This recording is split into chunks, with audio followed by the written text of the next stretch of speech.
So just a little bit more. So I'm with Heather Braucher, obviously, one of the nurse practitioners here in the clinic. Work with really all the physicians here. Been here about 2.5 years.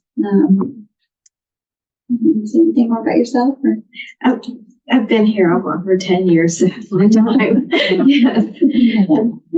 Yeah, Chris has tons of just incredible experience and insight. Obviously both professionally, but personally too. I did. I was on this journey with my mother-in-law for many years, and so I didn't do it 24/7 like many of you are doing and have done, but I did quite a bit, and so I understand it from the other side of I've lived it as far as not just counseling people in the office and that kind of thing, but I've actually been on the other end of it. So I think that's helped me understand better what y'all are going through. And we're so grateful to have these two ladies here today. They're just, obviously, we think very highly of them, just amazing caregivers. Definitely experienced some challenges, I think, through the caregiving journey. So I'll let you guys just introduce yourself, a little bit about your story. I'm Jane Crow, and my husband Charlie was diagnosed in 2021 of Lewy body dementia. And he passed away at the end of October. And we struggled with a neurologist for about a year. And the lady that ran the support group at our church recommended memory and movement to us. She had brought her mother here. And so Dr. Iyer was our doctor. And from the very first visit here, I received such relief and such joy, really, to know that you all were walking with us and helping us every step of the way. And you made our journey so much better than it might well have been. And the second time that we met with Dr. Iyer, he gave me kind of and I know you all know this, he gave me my perspective. And he said, your job is to keep Charlie calm and clean and safe and loved. And that was my mantra, and it really helped me, because no matter what was going on, you're clean, you're safe, you're loved, and we're going to get calm. That was an ongoing. Go ahead, Jerry. So I'm Jerry Ramsey, and my father-in-law has dementia with Lewy body. And I don't really remember when he was diagnosed. It was probably 2018 or 2019. And we just saw things happening, but his wife really was living too close to it to, you know what I mean? So we had to intervene. And so I had my husband get the power of attorney and the healthcare, and then took him to get the MRI. And so kind of were on the path when the diagnosis came, even though he had already, the wife had seen it, but sometimes you don't want to acknowledge it. You know what I mean? For the person, and a little too close situation. And so we tried for several years to help from him staying in his house. So we took over all the mailings and him sending thousands of dollars to everyone who sent mail, to the fact where she would collect the mail, and my children and I, we would go through bags of it and write the people and to get him off the, follow all the small print and that kind of stuff, with getting doctors lined up and those kind of things, getting caregivers in the home that were just sent away. It was just a lot. And then finally we ended up needing to take the care to our house because it wasn't safe anymore. We just kept leaving, and just was some dangerous situations. And so we had to take him in. So we had him for 2.5 years, which was really great. Got him some good care, and he was doing really well. But it got to a point where my husband needed to be a son instead of a full-time caregiver, because he worked from the home. And I worked part-time. So we were trying to have CNAs while he worked at home, which didn't show up a lot. You know, you have all that the stress and anxiety of that besides the behaviors and things. And then, so we moved him last February into a facility, went through that process. And we were blessed because I thought of bringing him to the places. And every time he put his hands in where his and he'd say, get out of this place. But there was one place that he loved, and he'd hug them and they'd say, you're going to love it here. And he says, I already do. And we brought him there 3 times, and every time he had that same reaction. So it's not close to our home. It's about 50 minutes away, and that's the stress on us as being a caregiver now, but he's content. Yeah. And we were also able to put a camera in there so we can see everything going on. So we have been through 3 different caregiving situations where we tried to keep him in his home. We have moved him into our home, and then we have also switched to being a caregiver from afar and taking care of his care that way. So we're still going. Well, I really appreciate you guys being here because you just are going to add so much to what we have to share today, from real life experience and, to share, kind of what worked and what hasn't worked. And so I really appreciate you guys being here today. So, I guess the reason, why we're talking about this today, about communication and why this is important, really all the diseases that we treat, here in the clinic, whether it be, Parkinson's or the movement disorder, mild cognitive impairment, dementia, they all affect the ability to communicate in some way, whether it be, literally from an ability to produce speech, find words, to understand speech, or just kind of altered perceptions of reality. They all in some way affect communication. And we all know, that can be incredibly challenging, both for the individual and caregiver. We certainly aren't going to be able to, solve all problems today, but our hope is that we'll be able to give some practical tips and recommendations that might make the journey a little bit easier. Might provide a little bit of sanity, reduce the stress both for the individual and caregivers. So I hope to answer some questions too. But appreciate y'all being here. So I guess we'll jump in. The first thing I'm going to say about communication is that it's you need to be a good listener.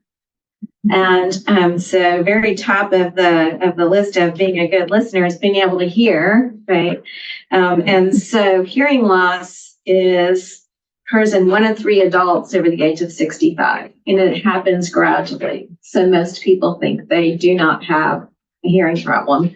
So this can go for our loved one that you're here for as much as our care partners too. So that's just something that's important and to think about and be aware of. And also, hearing loss is a risk factor for memory loss too. So we always, if people haven't had their hearing checked, we always ask them if they would consider it, and if they do have hearing loss, to try to do something to with that. Primarily, usually hearing aids.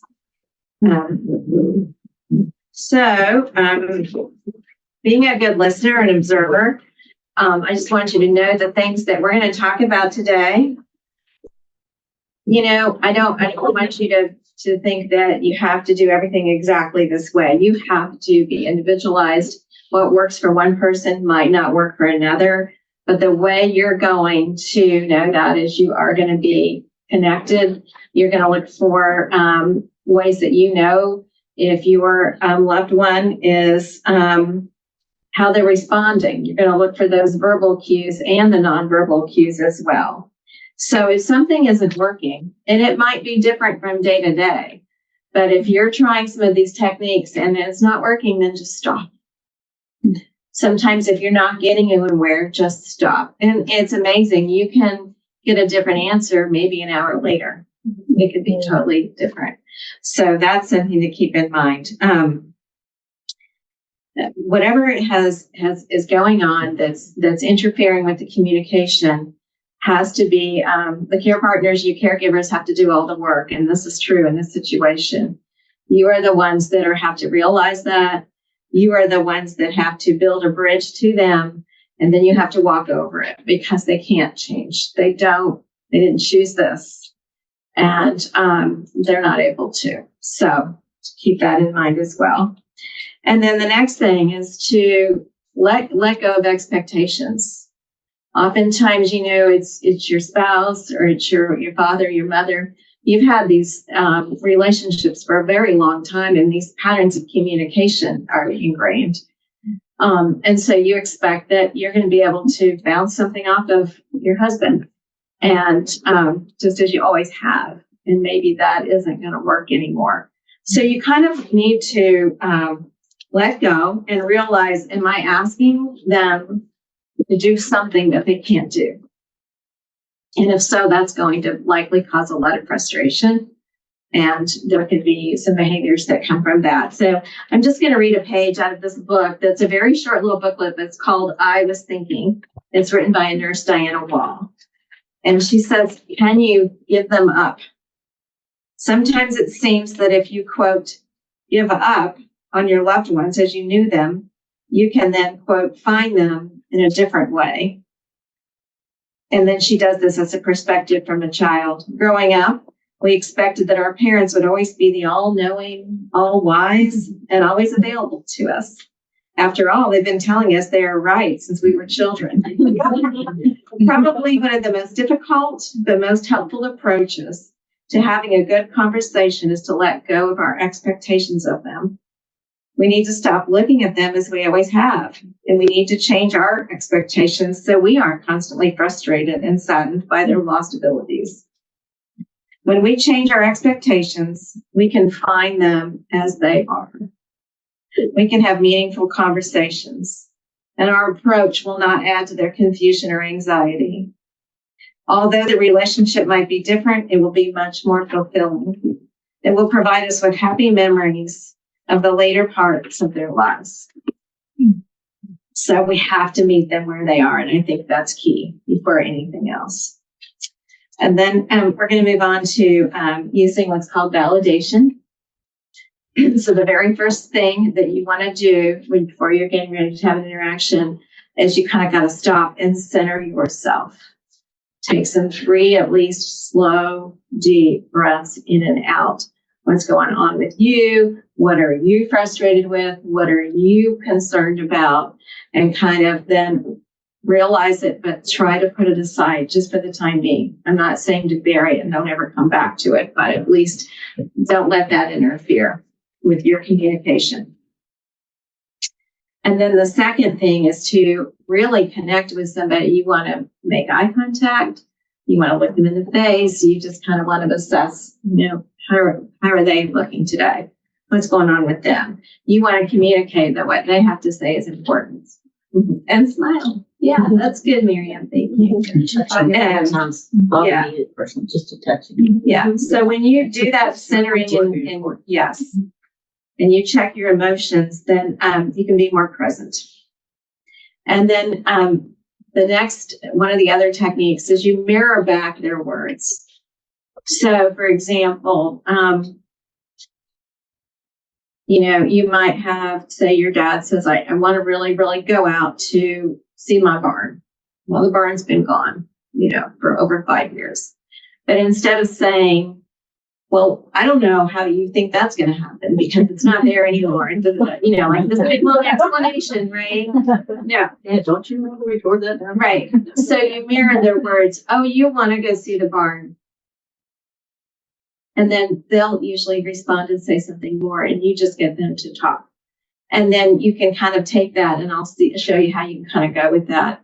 But it doesn't mean you're agreeing. It means they've been heard. Mm-hmm.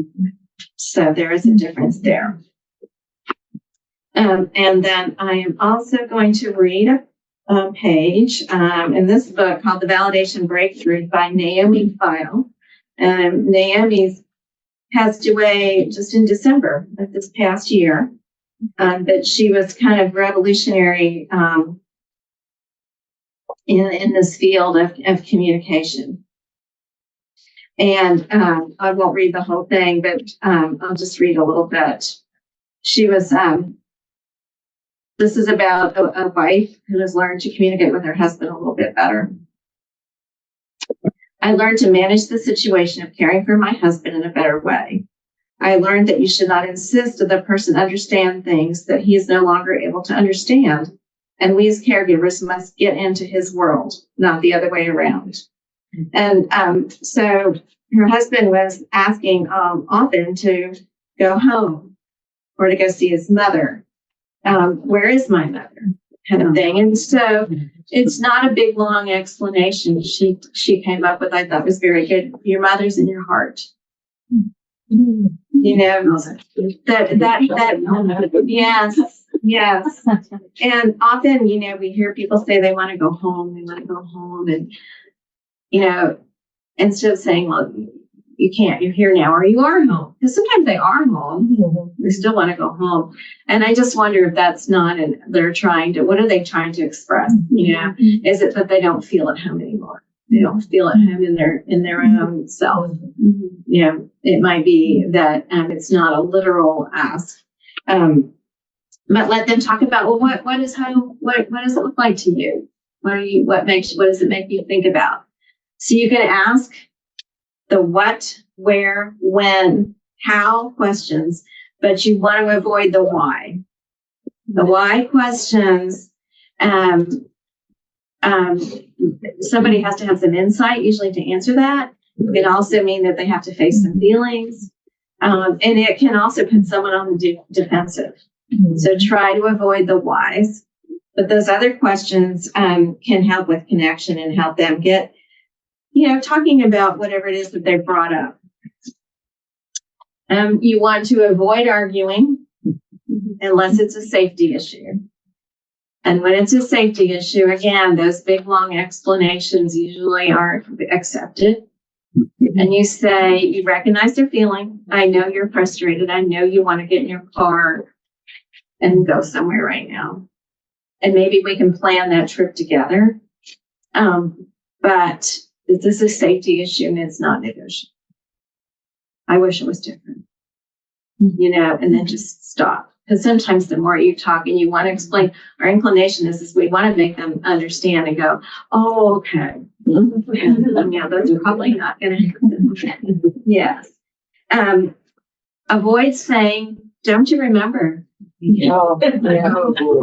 So, and we all do that because that's part of our conversation when we're reminiscing and things. And reminiscing is good, but instead, try saying, I was thinking about the time, you know, and then that way they can listen to you. And if it jogs a memory in them, then they can respond. If not, it's okay. Then you haven't put them on the spot. Sure. Avoid the word no if you can. The negative language is usually not accepted, and it's, you know, you feel like a child again when you're being told no all the time. Instead of saying, just turn it around. Instead of saying, don't go that way, or don't, you know, let's say, let's walk this way, you know, so try to make it a positive. You can ask for clarification. So instead of saying, what? Huh? You can say, put it on you. I don't think I got that. I want to make sure I heard you correctly. Is this what I heard you say? So you can put it as much as you can on you. Give choices when they exist. Sometimes it's just overwhelming to say, you know, go get dressed or something like that. It might be too hard. You might give them two choices. One area where this is always confusing for everybody, right? As you go into a restaurant and the menu looks like a novel, and you're trying to make a decision, right? Yeah. So it's good to know, go to a familiar place. You kind of know what you already like, or you know what your loved one likes, and you can say, what do you feel like tonight? You want this or this? Two choices. My mother-in-law used to say, just order whatever you're having. And I thought I had to pick what I thought she liked, and then I had to order it for myself, but I realized she never really paid attention to what I got. So I just ordered what I thought she wanted. And that was so much better. My father-in-law used to just split. So would you like to have hamburger or whatever he liked, and we just split it. And That so works. as long as he was eating something the same thing. Right. Yeah. But, yeah. And it was weird because sometimes he'd see you had something different, but he did like to see we were having sometimes the same thing. Yeah, I know. And sometimes my mother-in-law would change her mind after the food came or whatever. So yeah, it is good to have other things you can share. Options. Choose when to have a conversation, especially if it's an important one. So, you want to limit distractions, limit background noise, pick a good time of day when somebody's not overtired, that kind of thing. But the other thing is to put yourself in their shoes and try to understand their frustration and their loss. And when communication breaks down, it can increase caregiver stress and the quality of life for everybody involved.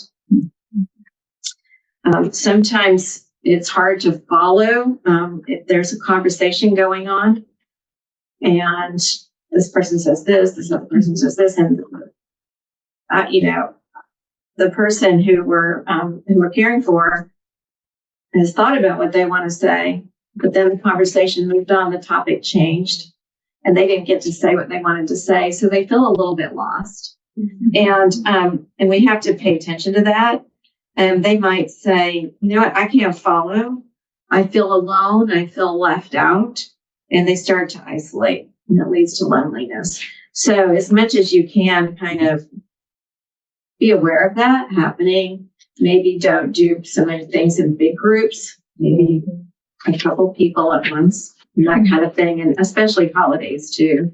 It can be a little overwhelming for all of us, right? So that's something to consider. Let's see if we covered everything.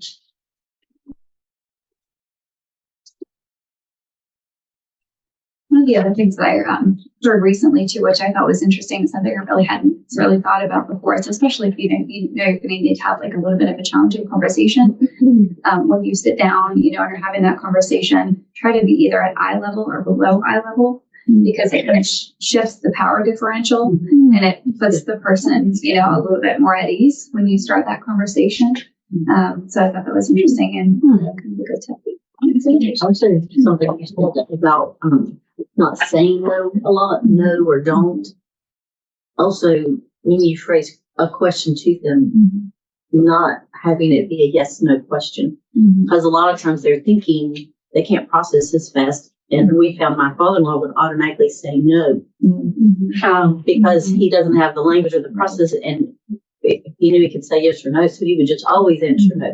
So we stopped giving questions that were yes or no and give him a little bit longer time to process, or just setting up a situation where it was expected without there's no answer. It's just like, if you said, do you want to take a shower? No, he's obviously not going to take a shower. He's just going to say no every time. And then you're going to have a fight because he's already said no. So I would just turn on the water and say, I want to show you something. I'd bring him in and say, oh, I just can't wait till you get out of the shower. And when you do, I'll give you a back rub, and I just give him a hug and walk out. And he would take off his clothes and get in the shower. So I didn't ask him, did he want to take a shower? I just brought him in there and his stuff was there. And I just said, I can't wait till you get out. Gave him a hug and left, and he took a shower because it was all set up. But I didn't ask him and get an argument. If he's going to, I just set it up. And my husband would sometimes say, it's time to get a shower. And he'd say, no. And then it was all this, and I would just do the same thing. And how did you get him to do that? I didn't ask him if he wanted it. Yeah. Dear, I think that's a great point. That was one of the things I've written down too, instead of saying, do you want to get dressed? Say, do you want to wear this or this? I would hold up 2 shirts. Do you want this shirt? Even in the care facility. I'd say, he refused to get dressed. He refused. Well, we can see the camera. And they would go in there and bolt, and then they'd leave. So what they said is, we want to get up. We got to get dressed probably. And he's not ready to get up yet, or he's still half asleep. And so when I would go, then I would say, they said, well, we want to get dressed today. I said, okay, well, come with me. And I'd go in the closet. I said, Bobby, would you like this shirt or would you like this shirt? He'd say, that one. I said, okay, can you get out and we'll put, and I'd start, and then he'd get the rest of his clothes on. It's all in how you present it. That's a good point. I heard somebody or make a suggestion too, instead of saying, you need to do this, or are you ready to do this? Say, can you help me with this? Can you help me get things ready for your shower? So that. And knowing your caregiver for Bobby, he was always taking care of others, and promises were important to him. So sometimes I would say, you promised me that we would do our exercises. Yeah. So can you help me? And he'd say, okay, because promise to him was a big word, a word that he still kept. So if you would say, well, you promised me, how about we rest for 30 more minutes and then we'll do that, you just come into 2 minutes and say, remember you promised me. And he would get up and fulfill his promises. Yeah. But it's not going to work with everyone. Right. But what about if you offer a bribe, so to speak? My favorite being banana and peanut butter. Let's try this, and then we'll have a banana and peanut butter. Yeah, is that perfect? Yeah, I think that's great. Yeah, and then it's kind of that positive association too. That if I do this, and I get, I get this. I think that's great. Yeah, absolutely. Yeah. Food is a big motivator. Ice cream. Ice cream. The one thing, Chris, that you mentioned was remember.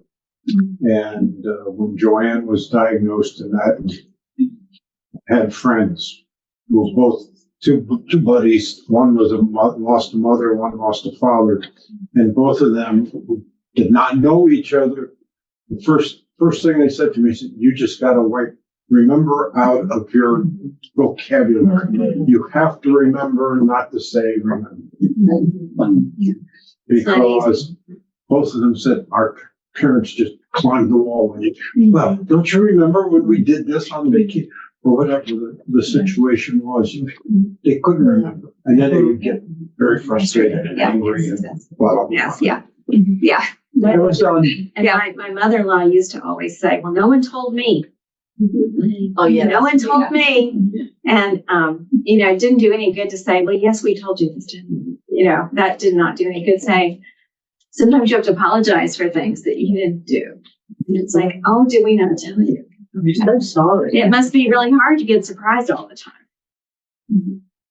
Yeah, Even at looking at old pictures, you're not supposed to say, remember when, just look at them. Right. And if they don't recall anything, they'll put it in the pile, the next piles. But sometimes one of those pictures will make them laugh, or but that would be a good idea of, say, do you remember? that's good, because that's the whole England. That's how we're programmed to say. That's what we done time. And the thing about home, they would oftentimes say they want to go home or they want to go see their mother.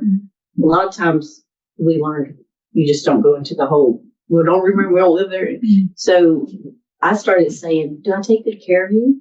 And he'd say yes. And I said, "I love taking care of you." And gave him a hug. And I love that you're home with us now. Like, just kind of without saying, "Well, this is home now." Because they would say, "No, it's not." Right. But just take it to, "Do I take good care of you?" Yes. Yeah.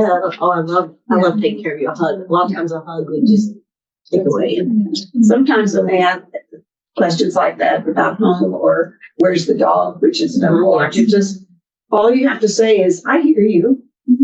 I hear you. I understand." And with that, their mind goes on to whatever's next. That's really what they want. They just want to be acknowledged. Right. They want to join in the conversation. So just acknowledge that. Yeah. Good idea. Yeah. And I think that's good. That when there's opportunity to say, "Oh, that was great idea." I think that on a regular basis is really helpful because it makes them feel like, "Hey, I'm part. I'm contributing." Yeah, those compliments in there and make them real. And that's good. Because there's lots of opportunities every day. Yeah. And another thing, I don't know how long you are in your journey, but Bobby has lost a lot of language now. And so we just made up a language because it's hard for them to pull up words. It's hard for them to structure. So we just say, "Gucci, gucci, gucci, gucci, gucci, gucci, gucci, gucci." And then all of a sudden he's talking. Gucci, gucci, gucci, really? And he's like, I said, "Oh, gucci, gucci." He'll be like, "Oh, gucci, gucci, gucci." But then he could be in the conversation and he just perks up and he's so happy. And we're just, we would throw a beach ball. "Gucci, gucci, machi." He'd throw, "Oh, chicken draw." and we would just, but it gives him language that anyone can talk with him and he feels like he's part of it. And he doesn't have to concentrate and get worn out and think and pause. And it just gives us a fun time where he's had a conversation with us. Does that make sense? Like, You meet him where he is. Yeah. It's enjoyable. Yeah. What about similar to what you mentioned earlier about don't you remember? What about I already told you that. That's one of the other big challenges is and again I kind of heard, this is not for me, heard a tip, somebody said that they made and this isn't going to work at all stages, but made a calendar and they put it on the wall, a big calendar that they could write things on. And instead of saying, go look at the calendar, or, I told you to go look at the calendar, I told you, I already told you that, what we're doing today, they would physically take them, walk them over to the calendar. And so just in general, I think if you can show instead of tell, that tends to work better. But does anybody else have tips as far as I did how that to deal with that? every morning. We had Yeah. a calendar, Yeah. what have you. Oh, look, today is Yeah. Tuesday, and guess, the trash men come today, so we know we gotta get the trash and recyclables ready and all, or whatever. Yeah. Yeah, I did that too. I had a whiteboard and I'd say, today is the day of the week, and this is what we're going to do. And then after a while, he would say to me, he'd give me a piece of paper and say, write that down. So I mean, copy it off the whiteboard so he could put it in his pocket. So he'd know what day it was and what we were going to do. Yeah. And we had And that really nobody told me that. Nobody told me. So we thought, okay, so we had a doctor's appointment that day. We brought it in. The doctor appointment was Dr. Edwards.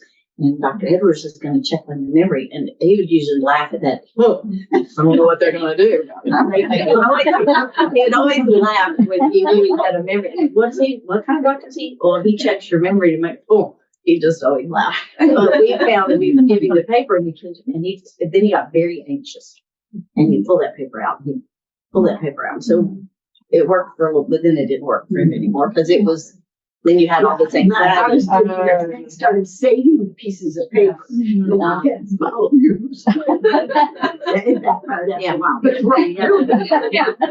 Yeah, that's a good point. What works, in one season may not work. Yeah. Yeah, so we stopped the whiteboard, we stopped the paper. Yeah.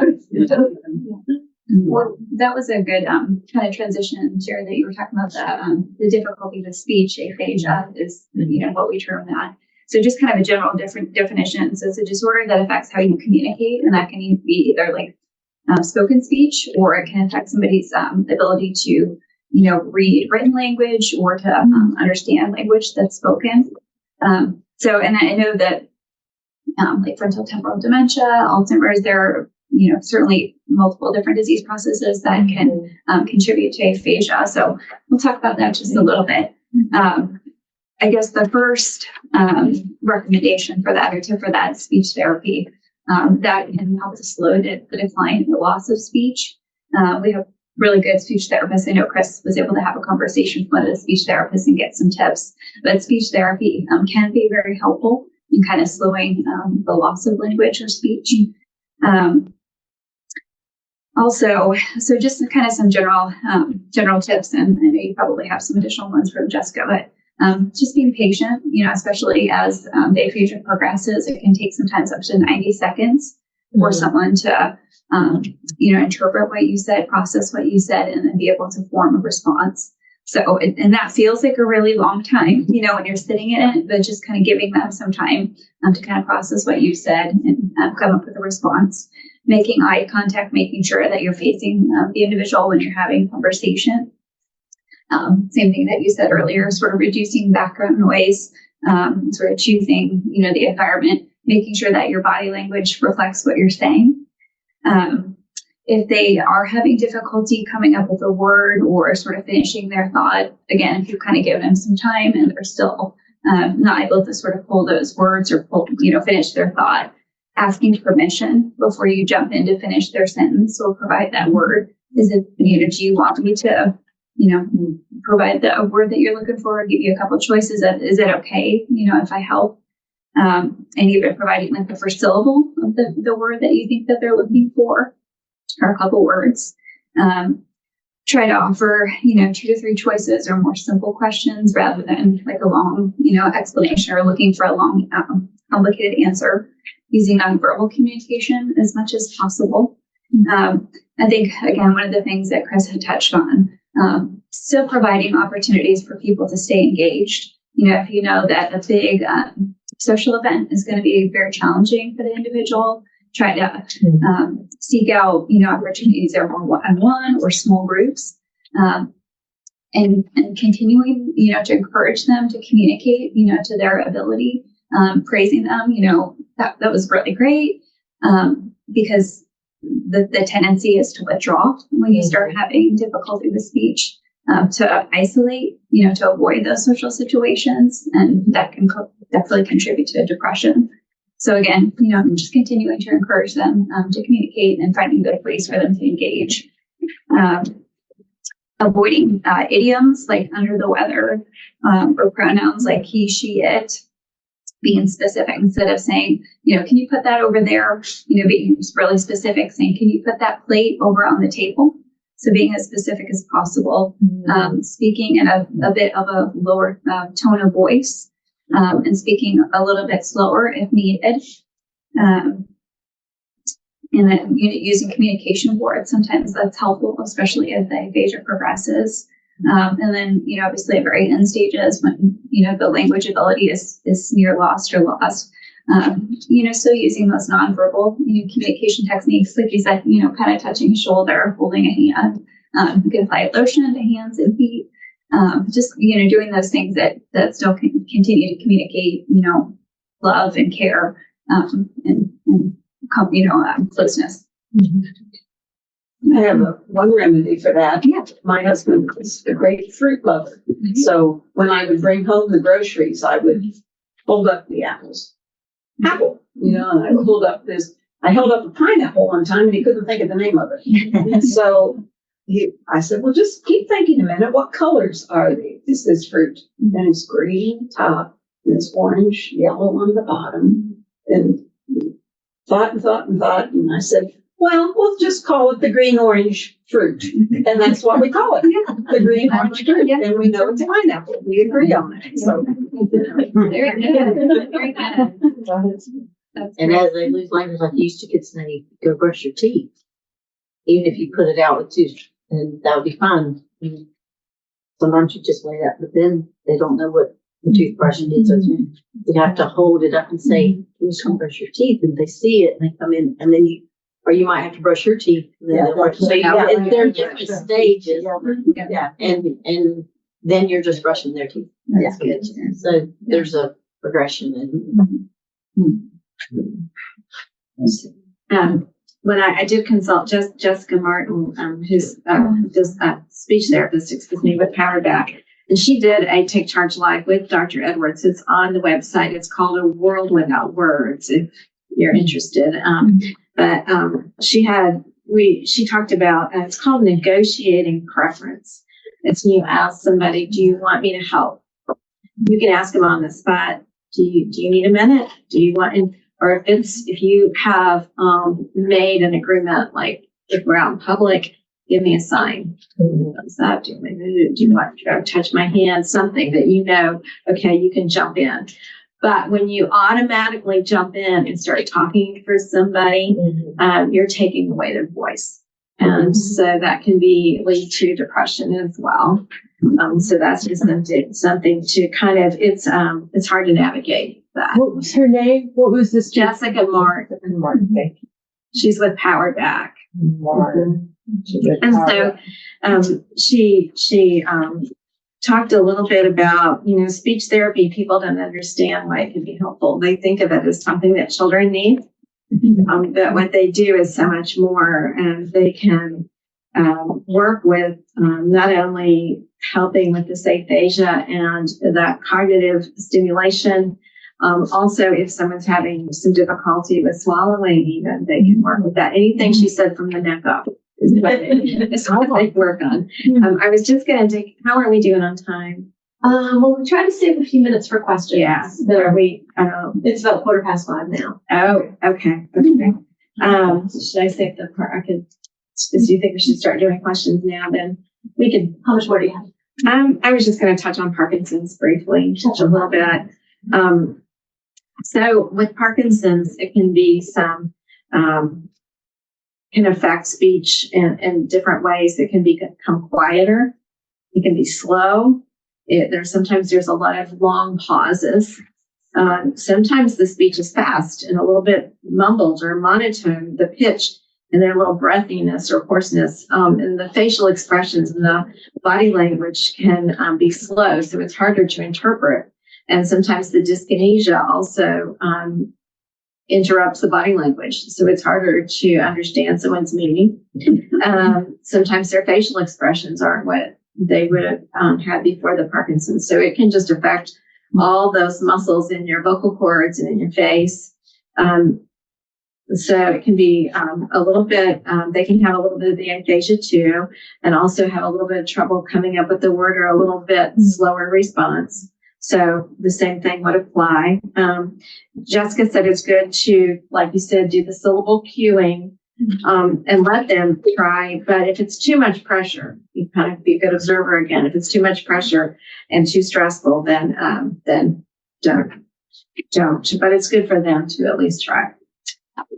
And then she talked a little bit too about the LSVT, which is the Lee Silverman voice treatment for Parkinson's. It's intensive. It's like 2 to 4 days a week. It includes homework. And so there's that. And there's a lot of other things that is available with speech therapy for Parkinson's. Speech therapy also helps with swallowing.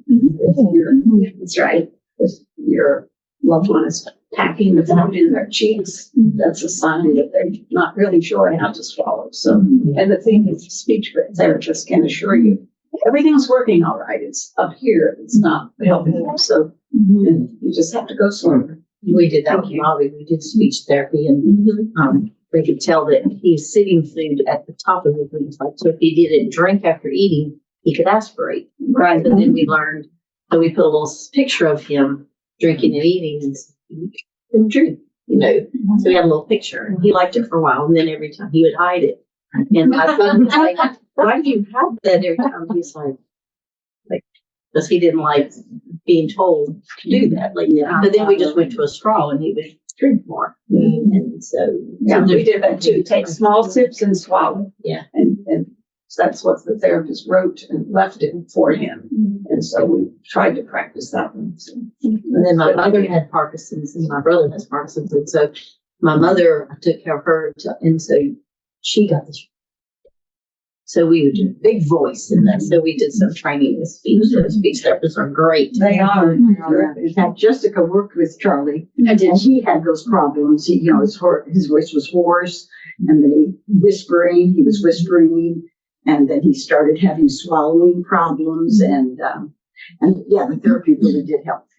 Yeah, he looked forward to it,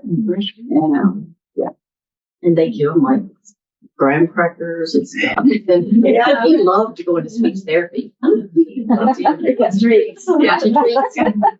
That's a good one. And I don't know, but my mother had Parkinson's at the end, like she had, but they came to our house. At that point, Our house. Yeah. And so Bobby went to speech therapy, but I know we're getting close to time and want to address some of the questions, but so just generally, one of you will, at some point we may have another. You might need a part 2. Yeah, we might need a part 2 because there are definitely some other things. One of the things I wanted to touch on was just anosognosia. I'm not sure if any of you have heard that term before. Say it again. Anosognosia. Yeah, it's a big word, but basically it's a neurologic condition when a person is unable to perceive or is unaware of their own illness. So that's, I don't have any problems, I'm fine, kind of that. And it is different than denial because it is caused by a neurologic condition, which can be a dementia diagnosis. It can be a stroke can cause that. Mental illness diagnosis can cause that. So it's different than denial. A lot of folks will say, I've tried to talk to them and, let them know about their deficits and they just, aren't accepting it, and it's because they truly can't. They're not, it's not a coping mechanism. They're not in denial, but I know that causes certainly a lot of challenges with communication too. So we'll talk more about that down the road, because we can kind of get into some questions, because I know we'll talk about some delusion hallucination, kind of how to manage that with the questions. So we did receive some questions with the registration. Some folks sent in some questions. So we can start with those. If you have additional questions, please go ahead and type them into the chat box. I think I sat too far away to read that. Can you spell that word? Anosognosia. Oh, anosognosia. Yeah, let me forget it. So it's ANOSOGNOSIA. A-N-O, what's? Yep, ANOSOGNOSA. And I think it's just even good to be aware of it. No I in there? It's SIA. Sorry, SIA. Yeah. Just good to be aware of it too, just because. I'm glad you mentioned it, because I was having trouble with my dad, and we talked about, we thought he was in denial, but how did you say that? Yes. Yeah. So if you have questions, feel free to type them in the chat box, or go ahead and uncross out your microphone and speak your question, and we'll hear you. And that goes for the people in the room, minus the taking the microphone part. Do you want me to start with some of these questions? Sure. Okay. Yeah. So one of the questions that were submitted prior to this evening. So how to handle a delusion when they impact the person's safety. They don't want to be perceived as agreeing, since it can perpetuate it. And so how to kind of combat the delusion. Do either of you guys have? Oh, I know I was going to say, I know you have a lot of some of our worst times. Yeah, we had a lot of delusions. Yeah. That's when I say, I hear you. And, Yeah. move the topic on to, look at that bird out there on your feeder. Just stay one step ahead of them. Well, we had some pretty violent, like 3 o'clock in the morning, waking up, running through the hallways, banging on the doors, and putting just like, because there's 8 dogs in the car and they're dead, and just, and it's real to him. And so you say, we'll go check on them and we'll take them. And then that's when I told him what's going on. I say, I take care of them, bury them in the yard. Thank God, sometimes you have to just go with it and see how it, and then we're like, oh, that's awful. We wish they weren't out in the cold and and usually it doesn't lead to, there's not a lot of comprehension. So it's not like, I want to go see them or where did you bury them? It just, they need to have some kind of comfort. And so we just said we buried them. And that was like, once I get that, then you just don't kind of separate. You go to something else that calms him. Like his big thing was music. So then I could put on some music. Music was a huge calmer. Huge. Yeah, we had music all the time. In fact, we did music therapy for a while. That really helped. Music was huge. Yeah, Charlie was back at work, and he had people working for him, and they were not doing a good job. And he had to get to the airport, and he had to get there now because they had a meeting. And so at first, I was absolutely panicked as to what on earth will I do here. And then after a while, I got real good at, I'd get the phone. He was not able to use the phone, and I'd say, I'll text them, and we'll just change the date. Oh, good idea.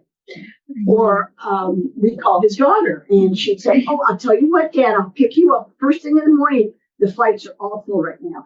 And first thing in the morning. And so, we got all of this going pretty easily after a while, because he was able to receive that well. And so at first, I felt very bad about making up these stories for fear that the next day he was going to say, so, but of course that didn't happen. I learned quickly. And then when we'd have a support group, I'd be sharing, some of the things I'd be doing, or I'll call the help desk. They'll be able to work out that problem. And so, people were saying, how are you making this stuff up? I said, I do not know. Well, by the grace of God. Yeah, right. God is God. And then it would immediately put a calm on the situation. And then I would always follow it up and sit close to him and I'd pat him and hold him and say, we got that taken care of, didn't we? And then immediately that calm would come over him. So one of ours big thing was the truck. I mean, that was huge. And Questions, actually. and so we had two friends that were whatever we called and said they were going to go with it. We text, say we're about to call. And so we'd say, no, your truck's in the, don't you remember the mechanic comes in? And as soon as it gets out, no, it's not. Well, let's call the mechanic. And he called and he said, yes, sir. Well, that transmission's giving us hard. We can't find the part. And they, okay. Well, sir, I'll call you as soon as we get it. Thank you. And to give it back to him, he said, thank you. Yeah. Are you going to charge us for all this time? Okay, yeah, we've got it taken care of. They're not going to charge us. And he, oh, I'm so glad they put on music, And then there are times where you need backup. You need memory care movement. So there was one time I had gone to work and ran to the grocery store and I came in to relieve the CNA. I'm bringing, and they're like, lock the door, and come upstairs with groceries. And they are just in a panic. The CNA and my husband are in a panic. He's broken the bed. He's having a tantrum. And I said, can you come help me unload these groceries? And I'm ignoring them. And he's helping me take it. He said, they won't let me go to the party. I said, where is the party? It's right down there. I said, okay, well, it's about to rain. Can I just drive you there? And he said, sure. So we got the groceries put away and I let him get, they said, don't do it. Don't drive it anywhere. So I'd say, well, which way do I go? He said, that way. And I go, he said, no, not this way. That way. No, not that way. I'm going, well, which way? So we did a couple of that. And then he said he wasn't getting out of it. And I'm like, oh, crap. So he's like, just take me home. I'll walk. I said, okay. So I backed the car in because we have a carport fence. So when he opened his door, he could only go in the house. So I'm smart enough to think, so he wouldn't get out and walk. So I backed the car in, opened the car door, and he went right in the house, went straight upstairs, of course, to go to the party, but all those doors were locked, left the door. And I went in, I put on the music, and he was too wrong. So I just put it on like a laptop thing with music, like a Xenia thing. And I just went and called Memory Care Movement. I saw him come around the corner, and he looked and he came and sat down, and he's still, I'm like, I need some help now. And they were like, okay, give him this, and then tonight, give him this much of a certain medicine he had. And I said, okay. So I did. And pretty soon then he was on the couch and he was listening to music and he just was like, I was like, okay, good. He was really in something we hadn't seen before. And so then that night we gave him the dose they said to give him instead of his normal dose. And then that morning, just fine. So, I mean, and he never really had he's always had events, but there was nothing I really couldn't take care of until that time. Yeah, and then I think the most important thing of all this, when something's going on, is to check yourself with your volume and the quality of your voice and your body language. Because I had to do that a lot. Say, okay, are you as calm as you think you are? And is your voice as you think it is? And is your body as calm as it can be? Because all that really gets reflected in them. And if you're calm and if you're quiet and if you're reassuring, then, that all goes a long way. And another thing is stomach breathing calms you faster than your nose might get it. But if you breathe through your stomach and expand your stomach, it calms you faster. For yourself? For yourself. So if you breathe with your stomach going down in, it will calm you quicker than just because sometimes you'll, and you don't. So if you breathe with your stomach, then you extend your whole stomach and you calm yourself. What am I going to do next? Well, I think, one of the things that's sort of like an overarching theme and definitely hearing what you guys are saying is, so there's a technique called listen, empathize, validate, partner. So, kind of hearing what they're saying, like you said, I hear you. It seems like you're really worried about this, I hear you. We're going to take this care of. We're together on this. I'll make sure, that the dogs are okay, or it's taken care of, or that we've rescheduled the appointment, and just, I think just hearing the emotion of it, usually it's anxiety or fear, or so kind of identifying the emotion behind it, and then sort of reassuring, and then, distracting or redirecting, and definitely never arguing, no, that's not. And Charlie, he loved ice cream. So when this all started, how did ice cream come? Great idea. Yeah. So if you can find your favorite thing, that's really helpful. Yeah. And, and sometimes to your point, Jerry, sometimes it, and this is beyond the scope of this session today, but sometimes it goes even beyond, you've tried all the communication techniques and it's just not working. So sometimes it's, you have to disable the car, remove the car, disable the stove. And sometimes medicines are necessary. So just to be fair, communication. Yeah. There's a question in the chat box. It's kind of new. What can we do to communicate if you are out of state and don't have the chance to visit? For example, send pictures, cards, etc. And then follow up from the same person said, what should we know if we plan to visit for the first time? And someone actually stepped in and answered some of that and said, my husband loves it when we use FaceTime to see the children that are not local, but we need someone to use the phone to get the connection. Yeah, I think FaceTime is great. Obviously having that, visual picture certainly is nice. And just on the phone, with Don connected with his brother, and well, you sound like Louis, he kept saying. So the voice, they'll recognize the voice before they recognize the face. And then one time, like, we had a graduation party because my oldest son and my youngest son both graduated college and high school. But we couldn't have all these people, so we told everybody, you're only downstairs.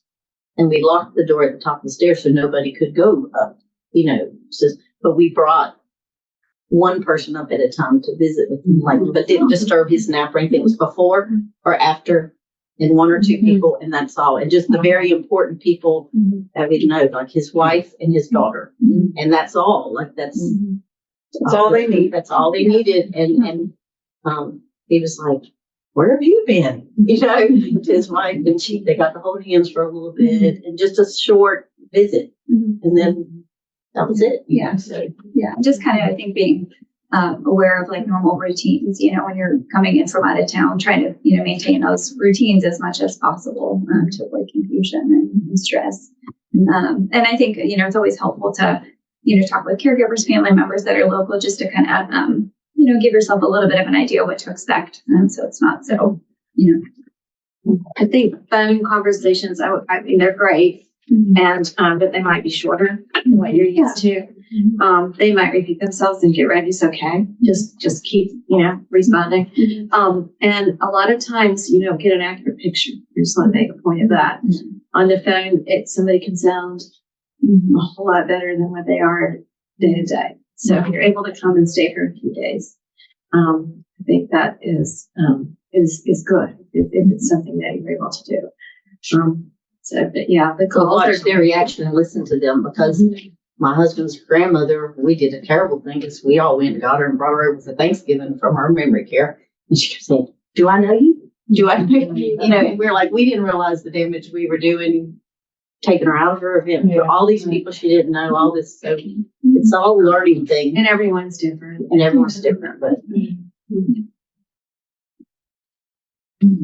Any other questions? The one thing that people even ask me now, August will be 8 years that Joanne has passed, and say, well, how did you get through all this? I said, you know what?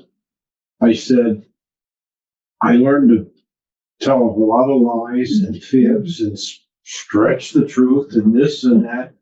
And that's all you can do. And I said, well, didn't you feel bad? I said, I did at the beginning. I said, but then I found out, and with Dr. Edwards' help and whatever, and because Joanne was going to the Ivy at the time too, and talking to those people down there, that it gets easier, As in therapeutic fibbing.